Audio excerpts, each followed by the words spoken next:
K-pop group na Girls' Generation umarangkada na sa kanilang unang world tour sa Seoul, Korea. Silipin yan when Chika Minute return. Oh, Mel?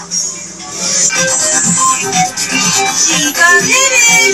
Sinimulan na ng sikat na K-pop girl group na Girls' Generation ang kanilang unang world tour sa pamamagitan ng isang two-night concert sa Seoul.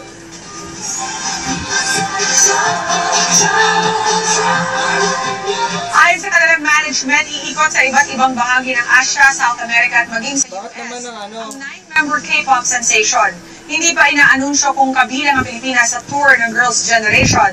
Sa ngayon, excited na ang mga miyembro na mag-perform sa kanilang tour na 2013 Girls' Generation World Tour, Girls and Peace.